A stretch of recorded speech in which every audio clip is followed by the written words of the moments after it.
Bienvenue sur Anasio, le podcast pour une enfance protégée. Je suis Sybille Dubost.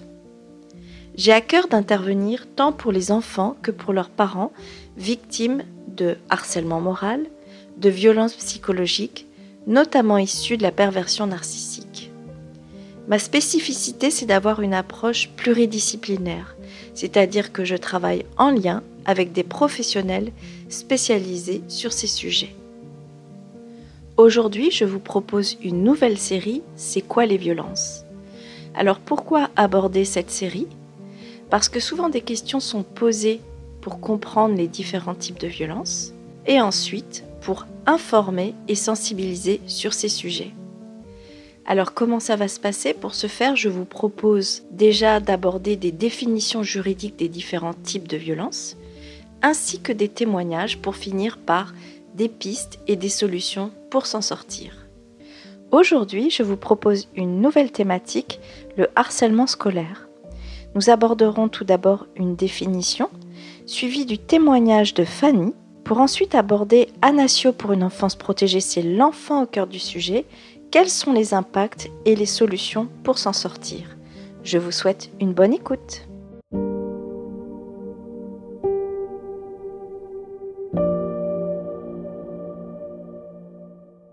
Le harcèlement scolaire. Quelle est la définition ?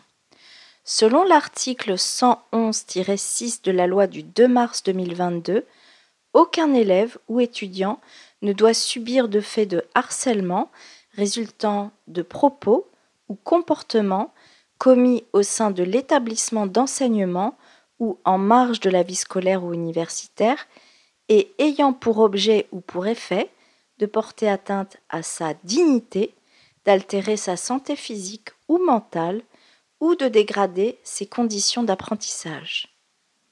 Ces faits peuvent être constitutifs du délit de harcèlement scolaire prévu à l'article 222-33-2-3 du Code pénal.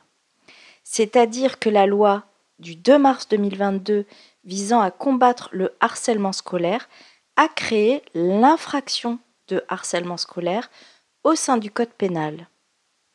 L'article de loi prévoit également que les établissements d'enseignement scolaire et supérieur, publics et privés, ainsi que le réseau des œuvres universitaires, prennent les mesures appropriées visant à lutter contre le harcèlement dans le cadre scolaire et universitaire.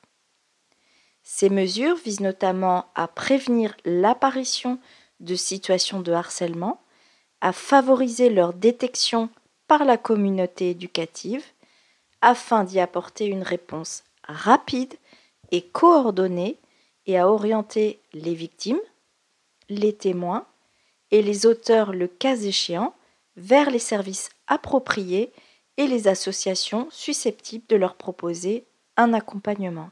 La loi prévoit aussi qu'une information sur les risques liés au harcèlement scolaire, notamment au cyberharcèlement, est délivrée chaque année aux élèves et parents d'élèves. Ainsi, dans le milieu scolaire, le harcèlement peut être caractérisé comment ? Lorsqu'un élève ou plusieurs élèves, donc ici un groupe, fait subir à un autre élève, de manière répétée, des propos ou des comportements agressifs, qu'ils aient été commis au sein de l'établissement scolaire ou à l'extérieur, comme sur Internet ou par téléphone, ce qui constitue le cyberharcèlement. Qu'est-ce qu'il comprend ?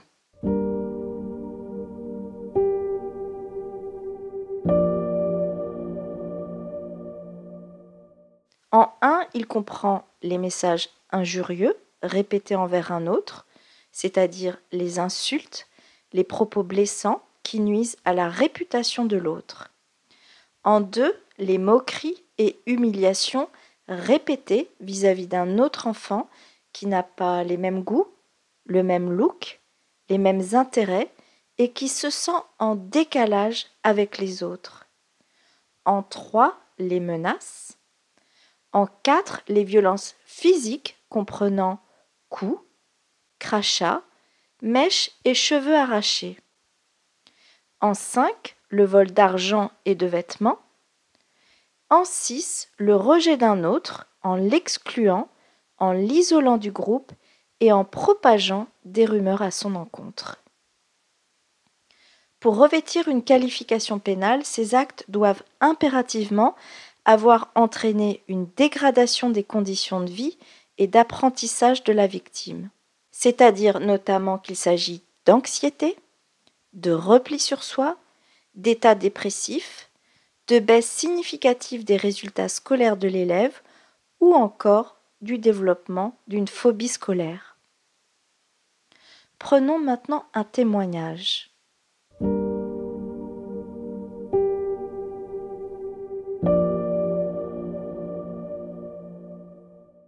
Fanny nous dit : 2 filles me harcèlent en faisant courir des rumeurs sur moi.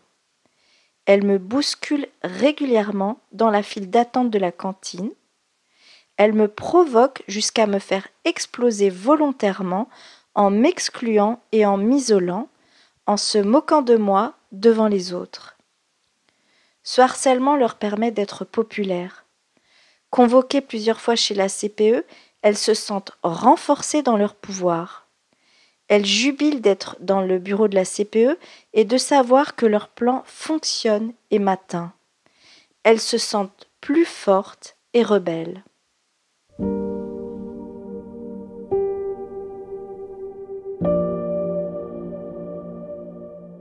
Anasio, pour une enfance protégée, c'est l'enfant au cœur du sujet. Quels sont les impacts ?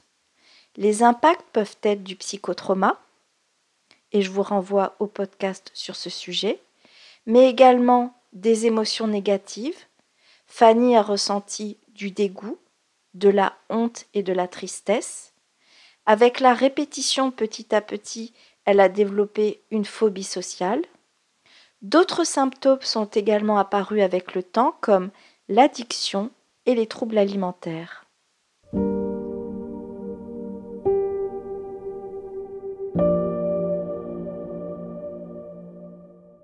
Alors, en conclusion sur le harcèlement scolaire, que faire ? Il est clé de prévoir tout d'abord le soutien de proches, famille, amis, à qui l'enfant va pouvoir parler afin de se sentir soutenu. En 2, il est essentiel de prévenir l'école, le collège, le lycée, voire l'université, qui sont censés être formés et prendre en charge la situation en mettant en place un protocole dédié. Il s'agit du protocole phare. En cas de difficulté, bien que l'article de loi prévoit que l'école prenne la situation en charge, vous pouvez, le cas échéant, contacter l'académie concernée. Vous pouvez également contacter le numéro dédié au harcèlement scolaire qui est le 3018. Au-delà de l'école, la première étape, déjà, va être d'essayer la résolution à l'amiable. Il existe parfois, au sein des établissements, une personne en charge de la médiation pour tenter une procédure à l'amiable entre auteur et victime. Si aucune procédure à l'amiable n'a pu être réalisée, un dépôt de plainte est alors possible, mais il nécessite de bien préparer son dossier et pour ce faire, de consulter au préalable un avocat. Enfin, étant donné qu'il y a dégradation des conditions de vie de l'enfant victime, il convient de mettre en place une aide psychologique. Cela peut être notamment une aide en termes de psychotrauma et de pathologies associées qui peuvent être l'anxiété, la dépression, les troubles alimentaires, la phobie scolaire. En ce qui me concerne, je recommanderais la thérapie mosaïque, qui est une thérapie brève solutionniste, et vous pouvez aller voir le podcast dédié à la thérapie mosaïque qui a été réalisé. Cette thérapie peut être menée en individuel ou en thérapie familiale. Et pourquoi la thérapie familiale ? Parce que la solution peut représenter également un choc pour toute la famille. Et un parent apaisé, c'est aussi un parent qui va pouvoir apporter soutien et sécurité à son enfant. Dans tous les cas, il est clé d'accompagner l'enfant parce qu'il en va de son développement psychique et de son bien-être. Enfin, l'aide thérapeutique est importante pour que l'enfant ait également un soutien externe et objectif auprès duquel il peut s'adresser. Merci à Fanny pour son témoignage. Merci à tous pour votre écoute. Vous pouvez retrouver le podcast Anasio pour une enfance protégée sur le site anasio.fr, sur les réseaux sociaux et sur la page YouTube Anasio. Je vous donne rendez-vous dans le prochain podcast. En attendant, je vous dis à bientôt.